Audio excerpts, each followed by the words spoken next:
Want to see my Google Ads setup that's crushing it right now? It's amazing how when you create an ecosystem with your ads, they feed off each other. With your Facebook ads feed off your Google ads, your Google ads feed off your Facebook ads, and your email feeds off both of them. My name's Sean Micel. I'm an e-com store owner, a paid media buyer, and I've helped transform 5 and 6 figure businesses into 7 figure businesses.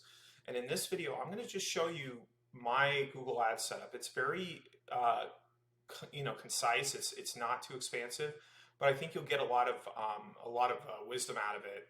And I'll also explain things I did wrong too. So what you can see is I started running it this week, spent $230, 310 clicks, 14 purchases at a ROAS of 16.27. And we go deeper. This is what I got set up. All right. So the 30,000 foot view, I've got a branded campaign. I've got a YouTube retargeting campaign, and then I've got a cold traffic campaign. Now, the cold traffic campaign, I actually didn't expect it to take off like it did. I mean, I'm targeting old school gamers, and all I was expecting it to do is just feed the retargeting campaign, but it's actually producing on its own. So let's take a look at each one of these real quick, and let me just move that. All right, and so first thing we're going to do is I'll just show you the audiences. Obviously, your audience is going to differ based on what your business is, but you can see, like, what's really interesting is I let it optimize for outside my interest zone if it thought it could convert. And you can see classic video games, 68 views on the ads, 909 views here. It's interesting. And I'm only spending $20 a day. And then you can see, though, this is my sweet spot, 35 to like 55 men. That seems to be the sweet spot for me. Let's look at the ads. And I tested 3 different types. I had 2 control for my retargeting, and then I did a memory one. And it looks like the memory one looks like it got the purchases, which is really, really interesting. And the other ones, they're still kind of huffing along, but this one here, this one I'm not surprised, because this always works in emails. So the key point here is, if you have an emotional touch point with your audience, definitely exploit it. Definitely use it. Let me go back now. I'm going to just show you the retargeting. The retargeting is really interesting because I combined a lot of different stuff in there, because we usually do daily live streams. I actually could target the people that watch those videos. So let me go into here. And what you can see is I've done add to carts, initiate checkouts over the last 90 days.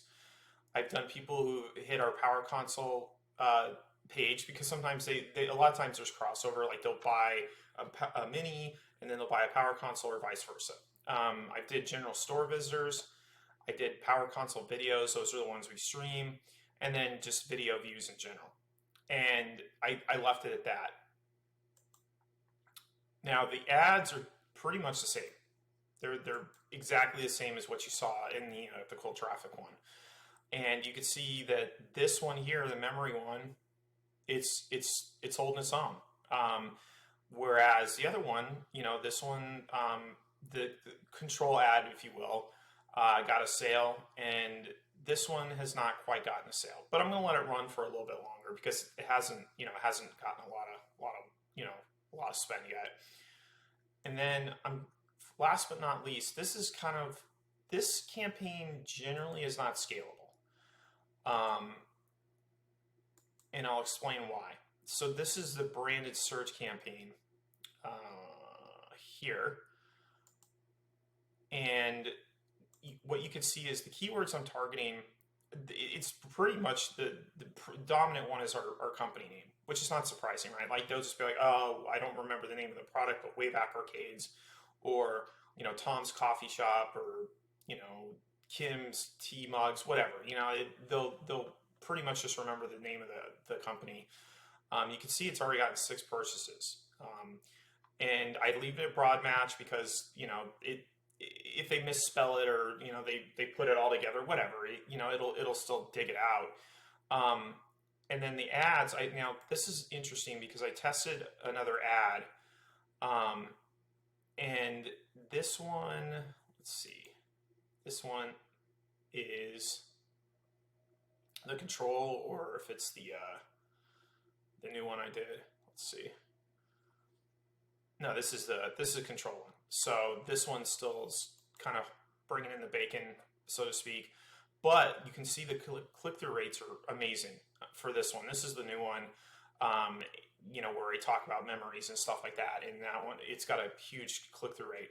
Now, you might be wondering, like, you might have watched some of my videos and went, like, well, you don't care about click-through rates for Facebook. Why would you care about them here? They're different platforms. And so click-through rates, for search campaigns are pretty important because it'll determine the cost of your ads.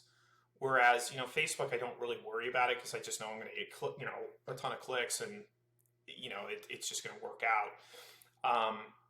But that is my Google Ads setup. Now, I probably will expand it. I will probably try a Performance Max. If you're not familiar with that, what a Performance Max campaign is, it just takes all the properties that Google has: YouTube, display, search, shopping, and it just combines into one. The only issue with it is you don't have a lot of control over it, other than just what you put in, and then the outputs are completely up to Facebook or Google.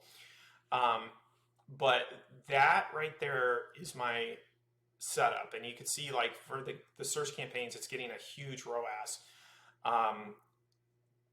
Definitely, if you're interested in having a setup like this, just drop me a line below, or DM me, and we can talk about it, and I can help you set it up, and you can hopefully reap the same rewards that I'm reaping here. See you in the next video.